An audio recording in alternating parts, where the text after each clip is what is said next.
নমস্কার, CNN 24 সংবাদে আমি নীলাঞ্জন আপনাদের স্বাগত জানাচ্ছি। প্রথমেই সংবাদ শিরোনাম। রাঙ্গিরখালী থেকে ক্যাপিটাল পয়েন্ট পর্যন্ত ফ্লাইওভার নির্মাণ কাজের শিলান্যাস ডিসেম্বর মাসে, জানালেন মন্ত্রী কৌশিক রায়। শিলচরে গ্রেপ্তার ভুয়া চিকিৎসকের মাস্টারমাইন্ড ডক্টর জেপি দাস। কাছাড়ে 14 জন ভুয়া চিকিৎসক গ্রেপ্তার। আন্তর্জাতিক প্রতিযোগিতায় সাফল্য অর্জনকারী ইমরান উদ্দিন চৌধুরীকে সংবর্ধনা। জুবিন গার্গের অনুরাগী শুধু বিজেপির কর্মীরা নন, সমগ্র অসম জুড়ে লক্ষ লক্ষ মানুষ তার ভক্ত, বললেন মন্ত্রী কৌশিক রায়। বিচারের নামে ডেকে নিয়ে 30-35 জনের আক্রমণ, মৃত্যুর সঙ্গে পাঞ্জা লড়ছে যুবক। এবারে সংবাদ বিস্তারিত। শিলচর রাঙ্গিরখালী থেকে ক্যাপিটাল পয়েন্ট পর্যন্ত ফ্লাইওভার নির্মাণ কাজের শিলান্যাস যথাসম্ভব চলতি বছরের ডিসেম্বর মাসে হবে। শিলচর শহরের যানজট দূর করার জন্য ফ্লাইওভার নির্মাণে 568 কোটি টাকা মঞ্জুর করা হয়েছে। এর মধ্যে ল্যান্ড সিভিল কনস্ট্রাকশনের জন্য 399 কোটি টাকা ব্যয় হবে। এই প্রকল্পটি যাতে যথাযথ রূপায়ণ হয়, সেজন্য শিলচরের নাগরিকদের জমি অধিগ্রহণে পূর্ণ সহযোগিতা করার আহ্বান জানালেন রাজ্যের খাদ্য ও অসামরিক সরবরাহ বিভাগ ও গ্রাহক বিষয়ক, খনি ও খনিজ সম্পদ এবং বরাক উপত্যকা উন্নয়ন বিভাগের মন্ত্রী কৌশিক রায়। কিছুদিন আগে আসাম সরকার শিলচর এলিভেটেড রোড নির্মাণ করে, যেটা ফ্লাইওভার বলে আমরা জানি, এই ফ্লাইওভার নির্মাণের জন্য সরকারি যে অনুমোদন, সেই অনুমোদন ইতিমধ্যে লাভ হয়েছে। আমরা জানি যে 564 কোটি টাকা এই টোটাল প্রজেক্ট, যে প্রজেক্ট রাঙ্গিরখালী থেকে ক্যাপিটাল পয়েন্ট হয়ে ট্রাঙ্ক রোড পর্যন্ত যাবে, সেটার জন্য আসাম সরকার অনুমোদন জানিয়েছে। এবং এর মধ্যে থেকে 399 কোটি টাকা সিভিল কনস্ট্রাকশনের জন্য বরাদ্দ করা হয়েছে, যেটা টেন্ডার বেরিয়েছিল। আর বাকি যে টাকা, এই বাকি টাকা ল্যান্ড অ্যাকুইজিশন, ইউটিলিটি শিফটিং থেকে শুরু করে এইগুলোর জন্য ব্যবস্থা করা আছে। ইতিমধ্যে টেন্ডার প্রক্রিয়া শেষ হয়েছে। আমি যতটুকু জানি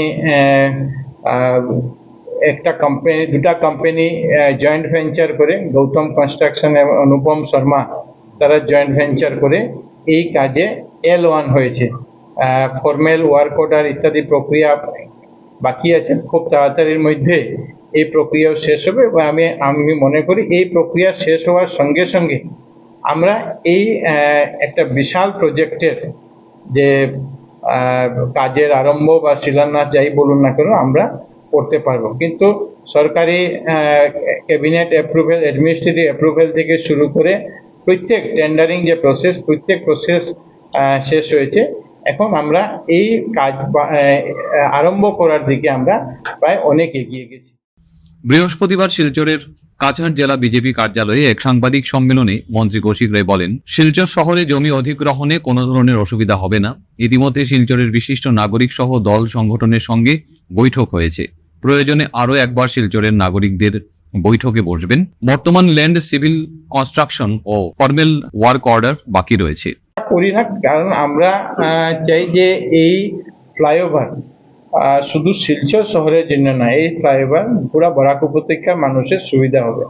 এই জন্য প্রত্যেক মানুষই এই একটা সরকারের একটা বড় পদক্ষেপ বা বড় এই প্রজেক্টে প্রত্যেক মানুষই আমি আশা করি এগিয়ে আসবেন। আমরা নাগরিকদের সঙ্গেও আগে একবার আমরা বসেছিলাম, আবার আমরা নভেম্বর মাসের মধ্যে আমরা আবার একবার শিলচরে যারা নাগরিকরা আছেন, বিভিন্ন সংগঠন, এদেরকে নিয়েও আমরা আবার একবার আলাপ আলোচনা করে, যাতে সবার সাহায্য সহযোগিতায়, যে সরকার একটা স্যাংশন করে দিয়েছে, এটা হোক না হোক এটা নয়, যাতে প্রত্যেক মানুষের সদিচ্ছা, প্রত্যেক মানুষের সহযোগিতায় যাতে আমরা এই কাজটাকে সম্পূর্ণ করতে পারি। এই জন্য মুখ্যমন্ত্রী মহাশয়ের ইচ্ছা যে আমাদেরকে উনি নির্দেশ দিয়েছেন যে একবার শিলচরের মানুষদেরকে নিয়ে যাতে সবার সহযোগিতা কামনা করে আমরা সহযোগিতা নিয়ে যাতে আমরা কাজ করতে পারি। এবং আমি আশা করি যে শিলচরের মানুষ এই প্রজেক্টের জন্য কেউ কোনো রকমের অসুবিধা না, সবাই স্বেচ্ছায় এগিয়ে এসে এই প্রজেক্টকে বাস্তব রূপ দেওয়ার চেষ্টা করবেন। দুইটা কাজ বাকি, এক হইল যে ফর্মেল ওয়ার্ক অর্ডার, আর 2 নম্বর ল্যান্ড অ্যাকোয়ার। তো ল্যান্ড অ্যাকোয়ারের জন্য ল্যান্ড অ্যাকোয়ার যে অ্যাসেসমেন্ট, সেই অ্যাসেসমেন্ট জেলা প্রশাসনে এলএ ব্রাঞ্চ সেই প্রসেসটা চালাচ্ছে। আমি আশা করি আগামী 15 দিনের মধ্যে ল্যান্ড অ্যাসেসমেন্টের কাজ শেষ হবে। ল্যান্ড অ্যাসেসমেন্টের কাজ শেষ হওয়ার পরে সরকার যে 564 কোটি, এর মধ্যে থেকে 399 কোটি সিভিল কনস্ট্রাকশনের জন্য দেওয়া হয়েছে, বাকি যে টাকা আছে সেখান থেকে এলএ যে টাকাটা, সেই টাকাটা সরকার স্যাংশন করে দেবে। তারপরে এলএ দেওয়া শুরু হবে এবং ব্রিজের কাজও আমরা আরম্ভ করতে, আমি আশা করি যে ডিসেম্বর মাসের মধ্যে আমরা এই ব্রিজের কাজ শিলান্যাস আমরা করতে পারব। এদিন মন্ত্রী কৌশিক রায় জানান, 24 ও 25 অক্টোবর দুদিনের সফরে আগামীকাল মুখ্যমন্ত্রী ডক্টর হিমন্ত বিশ্ব শর্মা শিলচরে পৌঁছবেন। দুপুর 1টায় শিলচরে পৌঁছে রামকৃষ্ণনগর চলে যাবেন। সেখানে মহিলা উদ্যমিতা প্রকল্পের অধীনে 18,743 জন মহিলাদের মধ্যে চেক বিতরণ অনুষ্ঠানে অংশগ্রহণ করবেন তিনি। তারপর শিলচরে ফিরে পুলিশ প্যারেড গ্রাউন্ডে আয়োজিত মহিলা উদ্যমিতা প্রকল্পের অধীনে 13,183 জন মহিলাদের মধ্যে চেক বিতরণ অনুষ্ঠানে অংশগ্রহণ করবেন। বিকেলে 4:30 শিলচর মেডিকেল কলেজ হাসপাতালে 198 কোটি টাকার সুপার স্পেশালিস্ট হাসপাতালে শিলান্যাস করবেন মুখ্যমন্ত্রী। 6টি বিভাগের প্রতিটিতে 30টা করে সর্বমোট 280 বিছানাযুক্ত হাসপাতাল নির্মাণ করা হবে। এতে নিউরো, কার্ডিয়াক সহ আরও 4টি বিভাগ রয়েছে। আগামী 30 মাসের মধ্যে হাসপাতাল নির্মাণ কাজ সম্পন্ন হবে। যে আগামীকালকে মাননীয় মুখ্যমন্ত্রী মহাশয় সকালবেলা বিমান যোগে উনি শিলচর পৌঁছবেন, আর শিলচরে আসার পর এখান থেকে উনি সোজা চলে যাবেন রামকৃষ্ণনগরে। রামকৃষ্ণনগরে আপনারা জানেন যে মুখ্যমন্ত্রী মহিলা উদ্যমিতা যোজনার, যেটা আসামে 30 লক্ষের অধিক মহিলাকে 10,000 টাকা করে দেওয়ার যে সরকারের যে ব্যবস্থা, সেই ব্যবস্থা 1 এপ্রিল 2025 সালে বিহালি সমষ্টি থেকে আরম্ভ হয়েছিল। গত মাসে উনি এসেছিলেন পাথারকান্দি সমষ্টিতে এবং আগামীকালকে উনি আমাদের রামকৃষ্ণনগর যে বিধানসভা সমষ্টি, সেখানে গিয়ে 18,743 জন মহিলার হাতে সেই চেক দেওয়ার শুভারম্ভ করবেন এবং সেই মহিলাদেরকে কালকে চেক বিতরণ করা হবে। তার পরবর্তীতে মুখ্যমন্ত্রী মহাশয় আবার শিলচরে আসবেন এবং শিলচরে এসে পুলিশ প্যারেড গ্রাউন্ডে শিলচর বিধানসভার 13,193 জন মহিলার হাতে সেই চেক দেওয়ার যে কার্যসূচি, সেই কার্যসূচি উনি শুভারম্ভ করবেন। এর পরবর্তীতে বিকালবেলা 4:30টার সময় শিলচর মেডিকেল কলেজ ক্যাম্পাসে 198 কোটি টাকা ব্যয়ে 208 শয্যা বিশিষ্ট সুপার স্পেশালিটি যে হাসপাতাল, সেই হাসপাতালের উনি শিলান্যাসের যে কার্যক্রম, সেই শিলান্যাসের কার্যক্রমে উনি উপস্থিত থাকবেন। আপনারা জানেন যে শিলচরের মানুষের, বরাক উপত্যকার মানুষের চিকিৎসার ক্ষেত্রে এটা বহুত দিনের একটা আমাদের ছিল যে আমরা এখানে যাতে ক্রিটিক্যাল কেয়ার থেকে শুরু করে স্পেশালিটি প্রত্যেক যে ব্যবস্থা, সেই ব্যবস্থাগুলো যাতে আমরা এখানে পাই, এই জন্য 6টা ডিপার্টমেন্ট এখানে থাকবে। যে ডিপার্টমেন্টে neurology, neurosurgery, urology, nephrology, cardiology এবং কার্ডিয়াক সার্জারি, এই 6টা ডিপার্টমেন্ট সেখানে থাকবে। প্রত্যেকটা ডিপার্টমেন্টে 30টা করে বেডের ব্যবস্থা, সঙ্গে পেইং কেবিনের ব্যবস্থা, এই সব মিলিয়ে 208টা বিছানাযুক্ত এই হাসপাতাল নির্মাণ হবে। পরে শিলচর হাইলাকান্দি রোডের একটি বিবাহ ভবনে বুথ সভাপতিদের সঙ্গে এক সম্মেলনে অংশগ্রহণ করবেন মুখ্যমন্ত্রী। বিকাল 5টায় মাননীয় মুখ্যমন্ত্রী মহাশয় আমাদের ভারতীয় জনতা পার্টি কাছাড় জেলা এই আমাদের বুথ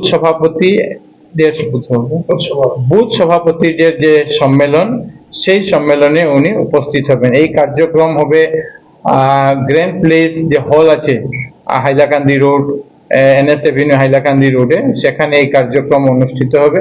মুখ্যমন্ত্রী মহাশয় বুথের প্রত্যেক কার্যকর্তার উদ্দেশ্যে ওনার সাংগঠনিক বিষয়ে বা সরকারের যে সমস্ত কাজকর্ম, সেই বিষয়ে উনি ওনার যে বক্তব্য, সেই বক্তব্য সেখানে রাখবেন। মন্ত্রী জানান, পরদিন মুখ্যমন্ত্রী বিন্নাকান্দি মন্ডল অফিস, ফুলেরতলী লক্ষ্মীপুর মন্ডল অফিসের উদ্বোধন করবেন। তারপর লাবকে 19,318 জন মহিলা হিতাধিকারীদের মধ্যে মহিলা উদ্যোমিতা প্রকল্পের অধীনে চেক বিতরণ অনুষ্ঠানে অংশগ্রহণ করবেন মুখ্যমন্ত্রী। থাকবেন এবং পরশুদিন সকালবেলা উনি লক্ষ্মীপুর বিধানসভায় যাবেন। সেখানে উনি এখান থেকে গিয়ে প্রথমে বিন্নাকান্দি ভারতীয় জনতা পার্টি বিন্নাকান্দি মণ্ডলের অফিসের উদ্বোধন করবেন। সেখানে নতুন অফিস নির্মাণ হয়েছে, সেটা উনি উদ্বোধন করবেন। এরপরে সেখান থেকে উনি যাবেন ফুলের তলে, সেখানে লক্ষ্মীপুর মণ্ডলের যে অফিস, সেই মণ্ডল অফিসেরও মাননীয় মুখ্যমন্ত্রী মহাশয় উদ্বোধন করবেন। আর এরপরে উনি আমাদের লক্ষ্মীপুর বিধানসভার যে মুখ্যমন্ত্রী মহিলা উদ্যমিতা যোজনা প্রায় 19,318 জন মহিলার হাতে যে 10,000 টাকা করে যে চেক, সেই চেক দেওয়ার যে ব্যবস্থা, সেই ব্যবস্থা শুভারম্ভ হবে এবং তারা সেই মহিলারা সেদিন চেক পাবেন। তো এই কার্যসূচি করার পরে মুখ্যমন্ত্রী মহাশয় আবার গুয়াহাটির উদ্দেশ্যে রওনা হবেন। তো এই মুখ্যত এই 7টা কার্যক্রম মুখ্যমন্ত্রী মহাশয়ের আছে। এই বরাকের 2 জেলাতে উনি যাবেন এবং গিয়ে এই কাজগুলি করবেন। শিলচরে আবারও ভুয়া চিকিৎসক কাছাড় পুলিশের জালে। কাছাড় জেলায় এখন পর্যন্ত 14 জন ভুয়া চিকিৎসক আটক করল কাছাড় পুলিশ। অবশেষে পুলিশের জালে ধরা পড়ল কাছাড় জেলার কুখ্যাত ভুয়ো সার্টিফিকেট বাণিজ্যের বড় মাথা শিলচর শহরের মৌসুমী হাসপাতালের স্বত্বাধিকারী ডক্টর জেপি দাস। দীর্ঘদিন ধরে নানা অভিযোগে জর্জরিত এই তথাকথিত চিকিৎসকের কৃতকর্ম নিয়ে জনমনে ক্ষোভ চরমে পৌঁছেছিল। অবশেষে পুলিশ তাকে গ্রেপ্তার করে আদালতে পেশ করে এবং আদালতের অনুমতিতে 4 দিনের পুলিশ হেফাজতে নিয়ে জিজ্ঞাসাবাদ শুরু করেছে তদন্তকারী দল। দেখুন সবিশেষ। পুলিশের এক উচ্চপদস্থ সূত্রের খবর, সাম্প্রতিক সময় যেসব ভুয়ো চিকিৎসক বা মুন্না ভাই ধরা পড়েছে তাদের অধিকাংশই ডাক্তার জেপি দাসের কাছ থেকে মোটা অঙ্কের অর্থের বিনিময়ে নকল সার্টিফিকেট সংগ্রহ করেছিল। এই সব নথি ব্যবহার করেই তারা বছরের পর বছর নিরীহ রোগীদের সাথে প্রতারণা চালিয়ে গেছে। তদন্ত সূত্রের খবর, শহর জুড়ে একাধিক তথাকথিত মেডিকেল ইনস্টিটিউট এবং রিসার্চ সেন্টারের নামে ভুয়ো প্রতিষ্ঠান গড়ে তোলা হয়েছিল। সেখান থেকে তৈরি হচ্ছিল নকল ডিগ্রি, এমবিবিএস এবং নার্সিং সার্টিফিকেট। অভিযোগ, এই গোটা জালিয়াতির মস্তিষ্ক ছিলেন মৌসুমী হাসপাতালের মালিক জেপি দাস। পুলিশের দাবি, তিনি শুধুমাত্র নকল ডিগ্রি বিক্রি করেননি, বরং ওইসব মুন্না ভাইদের মাধ্যমে নিজ হাসপাতালেও চিকিৎসা করিয়ে মোটা অঙ্কের মুনাফা অর্জন করতেন।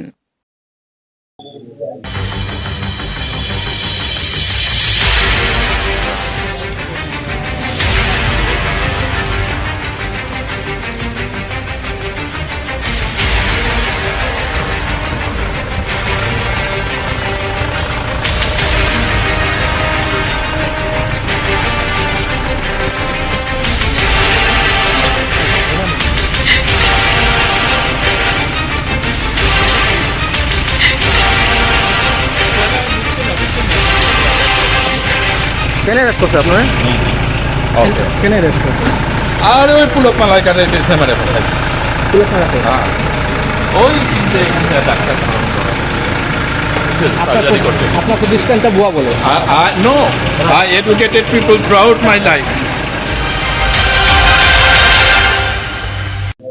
ভুৱা চিকিৎসকৰ বিৰুদ্ধে কাছাৰ আৰক্ষীৰ অভিযান অব্যাহত আছে।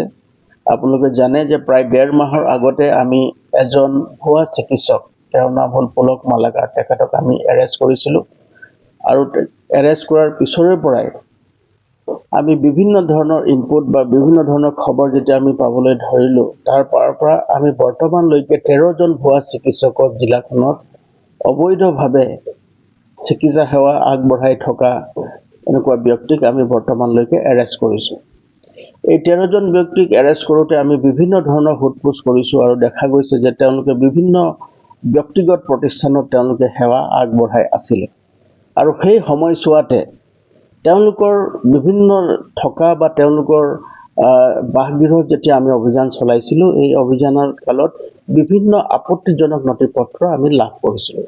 আৰু সেই আপত্তিজনক নথিপত্ৰবিলাক যেতিয়া আমি পৰীক্ষণ কৰোঁ, প্ৰতিজন ভুৱা চিকিৎসকক গ্ৰেপ্তাৰৰ পিছতে আমি দেখিছিলোঁ যে এজন ব্যক্তিৰ হাত আছে, যিজন ব্যক্তিৰ নাম হ'ল ডক্টৰ জে.পি. দাস। আৰু ডক্টৰ জে.পি. দাসক তেখেতক যেতিয়া আমি তেওঁ পৰীক্ষণ কৰোঁ, আমি দেখা পাওঁ যে তেখেতো ভাৰতবৰ্ষত কোনো চিকিৎসা সেৱাৰ তেওঁ অধ্যয়ন কৰা নাই আৰু তেওঁ চুবুৰীয়া ৰাষ্ট্ৰৰ পৰা এখন জিলাৰ পৰা তেওঁ এখন চাৰ্টিফিকেট থকা বুলি তেওঁ ক'ব বিচাৰে আৰু তেওঁ ইয়াতে এখন অবৈধভাৱে এখন চিকিৎসাৰ এটা অনুষ্ঠান তেওঁ চলাই আছে তাৰ নাম হ'ল national institute of medical sciences NIMS এইটো চলাই আছে আৰু তেখেতে ভুৱাভাৱে তেওঁ চিকিৎসকসকলক কিছুমান ভুৱা তেওঁ নথিপত্ৰ বা চাৰ্টিফিকেট তেওঁ প্ৰদান কৰে আৰু সেই চাৰ্টিফিকেটৰ ওপৰত ভিত্তি কৰি তেওঁলোকে এই ভুৱা চিকিৎসা চলাই আছিলে গতিকে আমি গোটেইবিলাক পৰীক্ষণ কৰাৰ পিছত আমি যিজন self style doctor JP Das তেখেত যোৱাকালি আমি সোধপোছ কৰোঁ সোধপোছ কৰাৰ পাছত তেওঁক আমি এৰেষ্ট কৰোঁ আৰু বৰ্তমানলৈকে তেওঁ আমাৰ পুলিচৰ হেফাজতত আছে তেওঁক অনাৰেবল কোৰ্টত আমি যেতিয়া তেওঁক প্ৰডিউচ কৰোঁ কোৰ্টে আমাক পুলিচ ৰিমাণ্ডত দিছে আৰু আমি তেওঁক বৰ্তমান 4 দিন পুলিচ ৰিমাণ্ডত দিছে আৰু বৰ্তমান তেওঁক আমি অধিক সোধপোছ চলাই আছোঁ আপোনালোকে জানে যে বিগত দিনতো তেওঁ ইয়াত স্থানীয় অঞ্চলত এটা ৰেষ্টুৰেণ্ট আছে এটা তেওঁ স্পা আছে আৰু তাতো কিছু আপত্তিজনক তাত আমি কিছুমান তথ্য লাভ কৰিছিলোঁ আৰু আমি অভিযোগ লাভ কৰিছিলোঁ সেই অভিযোগ লাভ কৰাৰ ভিত্তিতে আমি সেই ৰেষ্টুৰেণ্টখনো জিলা প্ৰশাসনে বন্ধ কৰি দিছিলে কিন্তু বৰ্তমান তেওঁ সেইখন চলাই আছে আৰু আমি বাকি তেওঁলোকৰ তেওঁ যি অবৈধভাৱে যিবিলাক তেওঁ চিকিৎসা সেৱাৰ নামত তেওঁ যিবিলাক ইয়াত ব্যৱসায় চলাই আছে তাৰ বিৰুদ্ধে আমি আৰু অধিক আমি তদন্ত চলাই আছোঁ আৰু শীঘ্ৰেই মই ভাবিছোঁ যে আৰু অধিক তথ্য আমি পোহৰলৈ লাভ কৰিম আৰু তেওঁৰ বিৰুদ্ধে কঠোৰতম আইনগত ব্যৱস্থা লোৱাৰ কাৰণে আমি তৎপৰ হৈ থাকিম কিন্তু এটা কথা প্ৰাৰম্ভিক তদন্তত দেখা গৈছে যে তেওঁ বৃহৎ পৰিমাণৰ অৰ্থ লাভ কৰি তেওঁ এই ভুৱা চাৰ্টিফিকেটসমূহ তেওঁ প্ৰদান কৰিছিলে আৰু বহুতো তেওঁ যুৱকক শিক্ষিত মানে কম শিক্ষিত যুৱকক তেওঁ এই ভুৱা চাৰ্টিফিকেটসমূহ প্ৰদান কৰি তেওঁলোকক এটা ভুৱা চিকিৎসা আগবঢ়াবৰ কাৰণে তেওঁ অনুপ্ৰাণিত কৰিছিলে আৰু যি কাৰণে ইয়াত বৰ্তমানলৈকে 13 জন আমি ভুৱা চিকিৎসকক গ্ৰেপ্তাৰ কৰিবলৈ সক্ষম হৈছোঁ আৰু আমাৰ বৰ্তমান যি এই তদন্তত দেখা গৈছে যে ইয়াত আৰু বহুত সংখ্যক ভুৱা চিকিৎসক ইয়াত আছে আৰু তেওঁলোকে বৰ্তমান সময়ত পলাতক অৱস্থাত আছে আৰু তেওঁলোককো আমি সোধপোছ আমি তেওঁলোকক তদন্ত চলাই আছোঁ আৰু শীঘ্ৰে তেওঁলোককো আইনৰ আওতাত আনি তেওঁলোকৰ বিৰুদ্ধে কঠোৰতম আইনগত ব্যৱস্থা ল'বৰ কাৰণে আমি তৎপৰ হৈ আছোঁ আন্তর্জাতিক খ্যাতি অর্জনকারী কাঠিগোড়ার জালালপুর গ্রামের কৃতি সন্তান ইমরান উদ্দিন চৌধুরীকে সংবর্ধনা জ্ঞাপন করেছে কাঠিগোড়া এলাকার যুব সংগঠন শক্তি সংঘ সংগঠনের সভাপতি শামসুদ্দিন লস্কর ও নীল সরকার এই সংবর্ধনার আয়োজন করেন জালালপুর গ্রামের বিশিষ্ট শিক্ষাবিদ মৌলানা কবির উদ্দিন চৌধুরীর পুত্র ইমরান সম্প্রতি চীনে অনুষ্ঠিত আইফোনের চিপ CPU তৈরির আন্তর্জাতিক প্রতিযোগিতাতে অংশগ্রহণ করে আন্তর্জাতিক স্তরে 3য় স্থান এবং সর্বভারতীয় স্তরে প্রথম স্থান অধিকার করে দেশের সুনাম বৃদ্ধি করেছেন এই অসামান্য অর্জনের স্বীকৃতি হিসেবে বৃহস্পতিবার কালাইন জিপি অফিস প্রাঙ্গণে এক সংবর্ধনা অনুষ্ঠানের আয়োজন করা হয় অনুষ্ঠানে সভাপতিত্ব করেন হোসেন আহমেদ লস্কর সভায় প্রধান অতিথি হিসেবে বক্তব্য রাখেন কাঠিগোড়া ওয়ার্কিং জার্নালিস্ট গিল্ডের সভাপতি মঞ্জুর আহমদ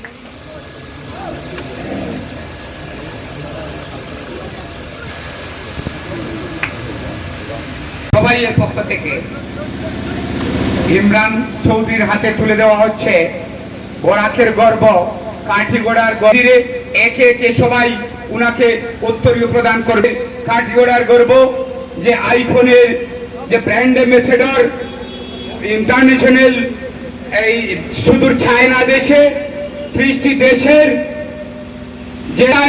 যাকে সম্মান প্রদর্শন করা হয়েছিল যে ভারতবর্ষের নাম উজ্জ্বল করেছিল সেই ইমরান চৌধুরীকে কাঠিগোড়ার যুব তারা শক্তি সংঘের আয়োজনে আজকে যে আয়োজন করা হয়েছে যে সংবর্ধনা অনুষ্ঠান সেই অনুষ্ঠান যুব প্রজন্মের গৌরব সেই ইমরান চৌধুরীকে আর ভবিষ্যৎ প্রজন্মের যে দিশারি আজকের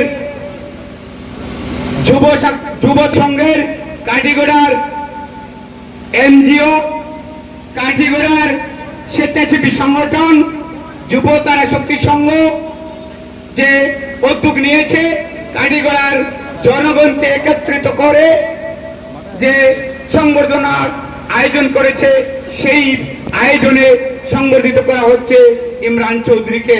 ইমরান চৌধুরী আগামী দিনে আমাদের এই বরাকের কাঠিগড়ার ভারতবর্ষের এক উদ্যমী যুবক, সে আমাদের প্রেরণা, সে আমাদের ভবিষ্যৎ উজ্জ্বল করেছে। তাকে আমার ধৈর্য, আপনারা যাবেন না, আপনারা বসবেন। যে ইমরান, যে এই বিশ্বের মধ্যে ওনার একটা প্রভাব ছিল এবং কিভাবে ভারতকে তৈরি করা যায় সেই উদ্দেশ্যে গৌরীশঙ্কর চক্রবর্তীর একটা ভূমিকা ছিল। আজকের দিনে ইমরান হোসেন যে 20টি দেশ পার্টিসিপেট করেছে সম্পূর্ণ বিশ্ব থেকে আইফোনের সিপিইউ তৈরিতে, খুব কম সময়ের মধ্যে সে একটা বিশ্ব রেকর্ড করেছে, দ্বিতীয় স্থান অধিকার করেছে, গ্লোবালি খুব সম্ভবত দ্বিতীয় স্থান অধিকার করেছে ইমরান হোসেন চৌধুরী। তার জন্য ইমরান হোসেন চৌধুরীকে তার এই সাফল্যের জন্য আমরা বৃহত্তর কাঠিগড়াবাসী এর জন্য গর্বিত এবং সম্পূর্ণ ভারতবর্ষ এর জন্য গর্বিত যে আইফোনের মতো একটা নামি দামি কোম্পানির যে মেকানিজম, আইফোনের যে মেকানিজমের উপরে যে কাজ করেছে, তো তার যে সাফল্য পেয়েছে সেই সাফল্যের জন্য আমি ওনাকে ধন্যবাদ এবং স্বাগত জানাই। প্রয়াত সঙ্গীত শিল্পী জুবিন গার্গের প্রকৃত অনুরাগী বলে দাবি করে বিজেপি বুধবার নলবাণী থেকে ন্যায়ের দাবিতে আন্দোলন শুরু করেছে। বিজেপির মতে একমাত্র দলের নেতা, মন্ত্রী ও কর্মীরাই জুবিন গার্গের প্রকৃত অনুরাগী, বাকিরা সকলেই ভুয়া অনুরাগী। ইতিমধ্যেই রাজ্য বিজেপির সভাপতি দিলীপ শইকিয়া, মন্ত্রী জয়ন্ত মল্ল বড়ুয়া এবং কেন্দ্রীয় রাষ্ট্রমন্ত্রী পবিত্র মার্গারিটা এক বাক্যে বলেছেন, জুবিন গার্গের প্রতি সরকারের ভালোবাসা শুধু বিজেপির কর্মীদেরই আছে। এই মন্তব্যের প্রেক্ষিতে এবার অন্য এক মন্ত্রী কৌশিক রায় ভিন্ন মত প্রকাশ করেছেন। কৌশিক রায়ের মতে, জুবিন গার্গের অনুরাগী শুধু বিজেপি কর্মীরা নন, সমগ্র অসম জুড়ে লক্ষ লক্ষ মানুষ তার ভক্ত।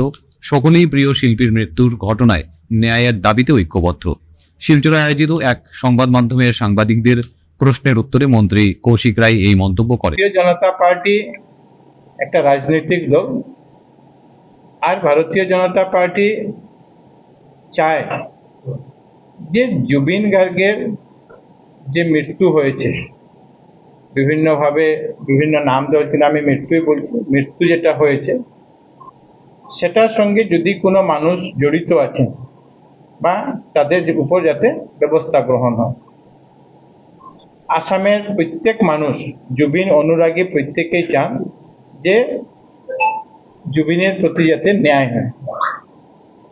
আমরাও চাই জুবিনের প্রতি ন্যায় হোক, কিন্তু ন্যায় ব্যবস্থার মাধ্যমে সেই ন্যায় হোক, ন্যায় ব্যবস্থার মাধ্যমে সেই ন্যায় হোক, এটা আমাদেরও দাবি।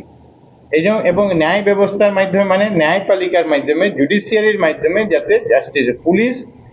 পুলিশের কাজ হলো ইনভেস্টিগেশন করা, পুলিশের কাজ হলো যে সুন্দরভাবে ইনভেস্টিগেশন করে ভালোভাবে যাতে চার্জশিট দিতে পারে, কোর্টকে প্রত্যেক এভিডেন্স, প্রত্যেক পেপারস কোর্টের কাছে যাতে দিতে পারে, সেটা হলো পুলিশের কাজ। কিন্তু কে সাজা পাবেন, কে সাজা পাবেন না, সেটা ন্যায়, সেই দায়িত্বটা আদালতের। এই জন্য সেই কাজটা আদালতে করবে। আমরাও চাই যে আমরা সবাই, এবং আমরা যারা প্রত্যেক জেলায় জেলায়, যারা যে জেলায় এই কার্যক্রম হবে, জেলার মন্ত্রীরাও সেই কার্যক্রমগুলিতে উপস্থিত থাকবেন। আমি গতকালকে দেখেছি যে প্রায় 50,000-এরও বেশি মানুষ নলবাড়ির সেই যাত্রায় সবাই অংশগ্রহণ করেছেন। বিভিন্ন আজকেও মঙ্গলদৈতে সেই কার্যক্রম মঙ্গলদৈতে অনুষ্ঠিত হচ্ছে। কিন্তু সবার উদ্দেশ্য যে জুবিন গার্গের প্রতি ন্যায় হোক। কিন্তু আমরা চাই, আমরাও জুবিন অনুরাগী, আমরাও চাই যে ন্যায়পালিকার মাধ্যমে, ন্যায় ব্যবস্থার মাধ্যমে জুবিনের ইয়ে হোক। জয়ন্ত মল্ল বড়ুয়া কথা আপনি বলছেন যে উনি বলেছেন, ওনার বক্তব্য আমি যদিও শুনিনি, কিন্তু আমি বলতে চাই যে জুবিন, উনি যে কথা দিয়ে আমরা বিজেপি কার্যকর্তা যারা উপস্থিত আছেন এরাই যে শুধু জুবিন, এমন কথা আমি বলছি না। কিন্তু যারা উচ্ছৃঙ্খলাতামি করে, যারা উচ্ছৃঙ্খলাতামি করছেন, এরা কতটুকু জুবিন অনুরাগী, এই বিষয়টা নিয়ে হয়তো উনি বলেছেন। বিজেপি যারা করেন এরাই যে শুধু জুবিন অনুরাগী এমন না, আসামের লক্ষ লক্ষ মানুষ জুবিনের অনুরাগী, যারা বিভিন্ন রাজনৈতিক দল বিভিন্ন সংগঠনের সাথে যুক্ত। কিন্তু আপনারা লক্ষ্য করছেন যে কিছু সংখ্যক মানুষ সেখানে একটা এই গাড়ি ভাঙা থেকে শুরু করে অমুক থেকে শুরু করে এভাবে আমরা কেউকে ন্যায় দিতে পারবো না। এই জন্য সবাই যাতে একসঙ্গে এসে যার যে মঞ্চ আছে, যার যে প্ল্যাটফর্ম আছে, সেই মঞ্চের মাধ্যমে যাতে আমরা জুবিনের প্রতি ন্যায়, জুবিনের প্রতিও এটা যাতে সবাই আমরা করতে পারি, সেই ব্যবস্থা করা হয়েছে। সাংবাদিকরা জয়ন্ত মল্ল বড়ুয়ার নলবাড়িতে করা বক্তব্যের প্রসঙ্গ টেনে প্রশ্ন করেন, যদি বিজেপি জুবিন গার্গের প্রকৃত অনুরাগী হয় তবে বাকিরা কে? এক জঘন্য ঘটনার সাক্ষী থাকলো লালা শহরের পার্শ্ববর্তী জালালপুর। বিচারের নামে ডেকে ৩০-৩৫ জনের আক্রমণের শিকার হয়ে জীবন মৃত্যুর সঙ্গে যুদ্ধ করছে লালার নিয়ামতপুরের হিলাল উদ্দিন লস্করের পুত্র কাউছার আহমেদ। দেখুন সবিশেষ। সূত্রের খবর, সে একটি সরকারি চাকরির পরীক্ষা দিতে গিয়েছিল, কিন্তু তারপর কিছু অপ্রীতিকর ঘটনা ঘটে।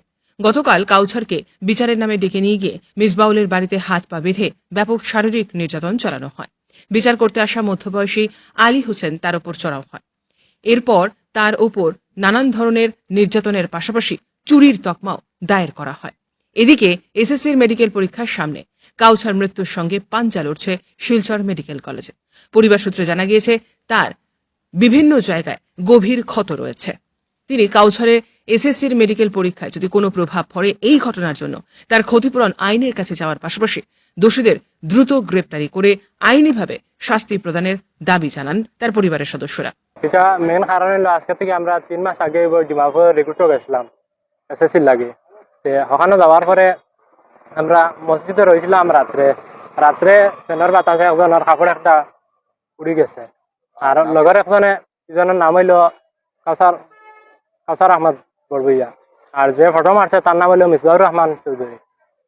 হ্যাঁ, ফটোটা মারার পরে আমরা সারা রিকোয়েস্ট করছি জিনিসটা লইয়া লম্বা হয়ে যাব, মসজিদও ফটো ডিলিট করার লাগে। এ জায়গাত কিরা করছে, ফটো ডিলিট করে দিছে, 3 দিন পরে গ্রুপও দিলাইছে। ওই জিনিস কাউছার ভাই উলঙ্গ ফটো আর কি ডিমাপুর করা হয়েছে মসজিদের বাদে।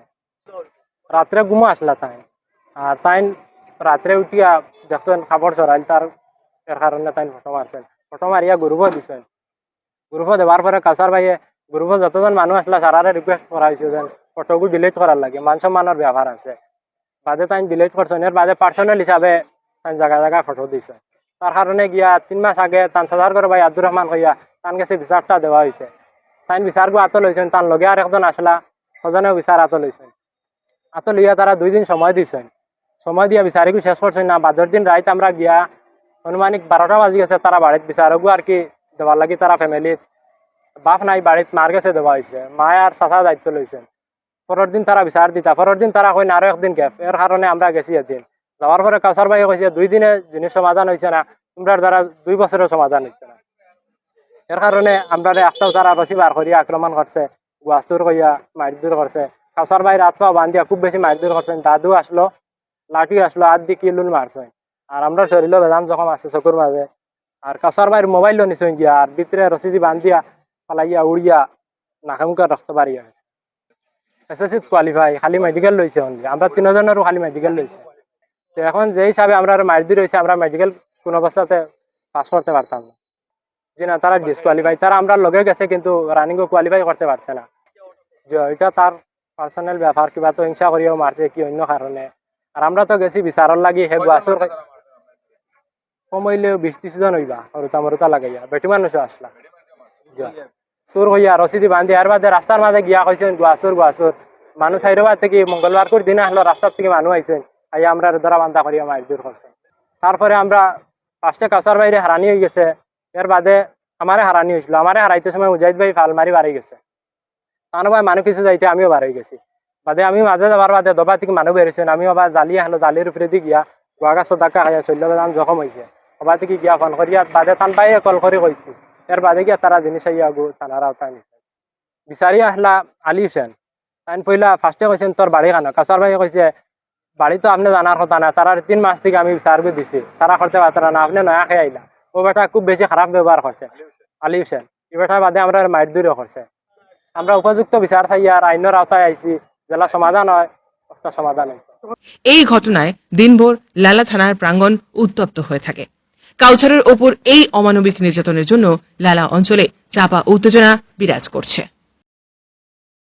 আইসে কসার আহমদ লস্কর তারপরে হইল নিয়ামতুর হইল এসএসসি কোয়ালিফাইড, মেডিকেলও কোয়ালিফাইড, না রানিংও কোয়ালিফাইড হয়েছে, মেডিকেলটা বাকি রয়েছে। আর বড় দুর্ভাগ্যজনক, তারে বড় নেয়া তুন্যভাবে মারপিট হয়েছে।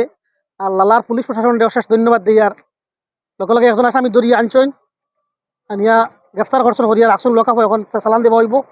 আর বাকি যে আসামি রয়েছেন এরারে গ্রেফতার করার লাগিয়া হাইলাকান্দি জেলা পুলিশ প্রশাসনের দৃষ্টি আকর্ষণ করিয়ার আর তারা কাছে আমরা অনুরোধ করিয়ার মানে বাকি আসামিগুলোরে ধরার লাগিয়া। জনস্বাস্থ্য কারিগরি বিভাগের পানীয় জল প্রকল্প থাকলেও কাঠিগড়া বিধানসভার সোনাপুর জিপির সেউতি প্রথম খণ্ডের মানুষের ভাগ্যে জুটছে না বিশুদ্ধ পানীয় জল। যত্রতত্র থেকে নোংরা জল সংগ্রহ করে তৃষ্ণা মেটাতে হচ্ছে। দেখুন সবিশেষ। প্রায় ৩০টি পরিবার আজও নোংরা নালা এবং পুকুরের জল খেতে কার্যত বাধ্য হচ্ছে, শুধু প্রশাসনিক উদাসীনতা এবং ঠিকাদারি দুর্নীতির কারণে। প্রকল্পটি গ্রামবাসীর বাড়ি থেকে মাত্র ৫০০ মিটার দূরে, তবুও বছরের পর বছর ধরে জল মেলেনি এক ফোঁটাও। অভিযোগ, জল জীবন মিশন আওতায় পাইপলাইন বসানোর কাজ শুরু হলেও ঠিকাদার মাঝ পথেই তা ফেলে রেখে গা ঢাকা দিয়েছে। অনুনয় বিনয় আবেদন নিবেদন কিছুই কাজে আসেনি। গ্রামবাসীদের কণ্ঠে এখন ক্ষোভ আর হতাশার আগুন। বাড়ি যাওয়ার বাদে পঞ্চায়েতে উঠিয়া কইছি হইন আমরা এক মাসের ভিতরে তাই কানেকশন লইয়া দিবা। ওখান কই আমরা বুঝ দিয়া রাত খাদাইছি, একদিন করে আমরা 2 দিন করিয়া গেছি। রাত্রে 8জন 10জন মানুষ মিলিয়া অটো রিজার্ভ করে গেছি। লাস্টে 1 মাসের ভিতরে দিবা কইয়া তাই কইজন কন্ট্রাক্টরের বিল আটকে গেছে কইয়া ওকে কইয়া বাজু কিতা সাইন মারিয়া কন্ট্রাক্টরের বিল পাস করে কন্ট্রাক্টরের বিল লিয়া গেছে। আর আমরা 1 মাস খাওয়ার বাদে আজ বিগত 2 বছর হয়ে গেছে পানি পেয়ে। তাদের দাবি, তাদের চোখের সামনে প্রকল্প, অথচ তারা নোংরা জল খেতে বাধ্য হচ্ছেন। এটাই কি স্বাধীন ভারতের চিত্র? তারা জানিয়েছেন এবার আর চুপ থাকবেন না তারা। জেলা প্রশাসনের কাছে দ্রুত লিখিত অভিযোগ জানানো হবে। তবুও যদি ব্যবস্থা না নেওয়া হয় তবে ভবিষ্যতে বৃহত্তর গণ আন্দোলনের পথে যাবেন তারা। প্রশাসনের নিষ্ক্রিয়তা এবং ঠিকাদারের গাফিলতির ফলে আজ সেউতি প্রথম খণ্ডের মানুষ জল পাচ্ছেন না, অথচ প্রকল্পের টাকাও খরচ হয়েছে। এখন প্রশ্ন একটাই, এই অদৃশ্য জল গেল কোথায়? পরিবারের মধ্যে কোনো একটা করে জলের কানেকশন পর্যন্ত নাই। জল তো পাওয়া দূরের কথা, জলের পাইপলাইন নাই, জলের কানেকশন নাই, কোনো কিছু নাই। আমরা সেউতি পাটনে 2টা 3টা মানে সম্ভবত 3টে পেয়েছি আছে। পেয়েছি 3টা থাকা সত্ত্বেও জলের কোনো ব্যবস্থা নাই, জলের কোনো কানেকশনও নাই। আমরা জল পাওয়ার লাগিয়া ইঞ্জিনিয়ার পঞ্চায়েতের কাছে গেলাম, পঞ্চায়েতেও আশ্বাস দিলে আমরা রইব 1 মাস পরে রইব, কিন্তু আজকে মনে তো 1 মাস করিয়া 2 বছর ইয়ার আছে, এখনো কোনো খবর নাই, জলের কোনো ব্যবস্থা হয়েছে না। এখন যদি আমরা যাইতে লাগে, আমরা সার্কেল অফিসার যাইব, পিএইচি এক্সিকিউটিভ ইঞ্জিনিয়ার যাইব, ডিসি লাগে যেতে লাগে, তবু যাইব আমরা। আমরা জলের ব্যবস্থাটা যাতে হয়ে যায় তাড়াতাড়ি জলের ব্যবস্থা করে দেওয়া হয়। যদি আমরা জলের ব্যবস্থা না পাই, জল না পাই, তো আমরা আন্দোলন করি আসুন করি। আর পঞ্চায়েতের কাছে 11 জায়গা ধুয়ে রাখেছি। পঞ্চায়েতে হইলে কইছে আমরা 1 মাস বাদে গিয়া পানি আমরা তোমাদের ব্যবস্থা করে দিম। আমরা ধরো 24-25 ঘর বর্তমানে পানি আমরা পাইছি না। তে বাদে 1 মাস হওয়ার বাদে গেলাম পঞ্চায়েতের কাছে, পঞ্চায়েতে উঠিয়া কইল আচ্ছা তোমরা আমরা বিল ফাঁস হয়ে যাও। আর বিল ফাঁস হওয়ার বাদে আচ্ছা আমরা আছে সহযোগিতা মিলিয়া আর পিএসসির মালিক সইতে লিয়া আমরা তোমাদের পানির ব্যবস্থা করি। ফিরছি একটা বিরতির পর, আপনারা সবাই সঙ্গে থাকুন। ডক্টর সমুদ্র ধর রোগী দেখা শুরু করে দিয়েছেন শিলচরের নাইটেঙ্গেল হাসপাতালে।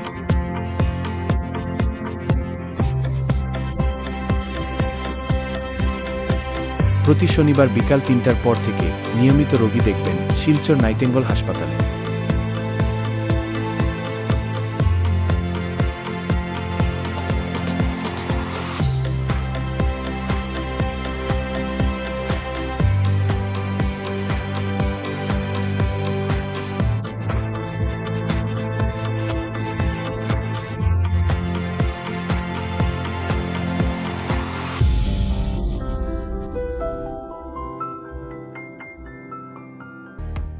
Grace well hospital, Meherpur, Silchar.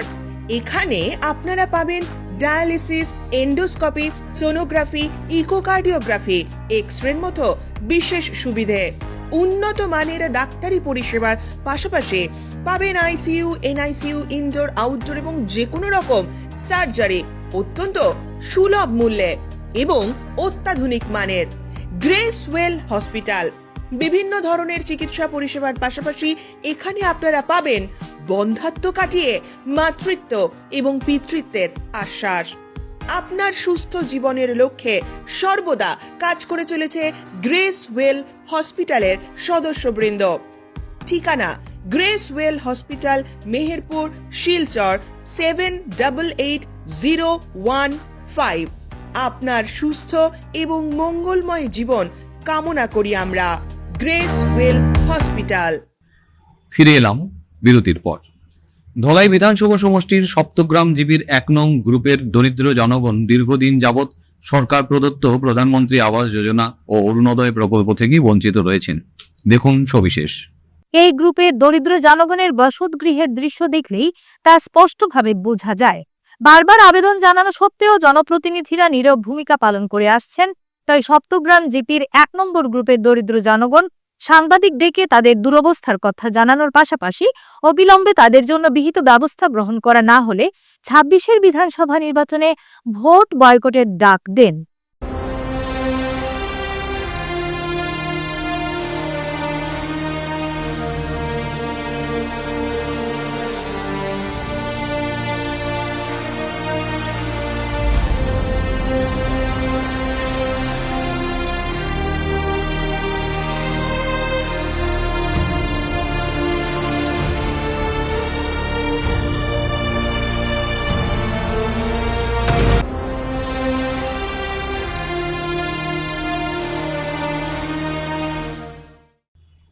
উত্তর পূর্ব ভারতের বিশিষ্ট গল্পকার, ঔপন্যাসিক, সাহিত্যিক মিথিলেশ ভট্টাচার্যের অকাল প্রয়াণে গভীর শোক ব্যক্ত করেন শ্রীভূমির অন্যতম সাহিত্যিক সংগঠন রবিবারের সাহিত্য আড্ডা।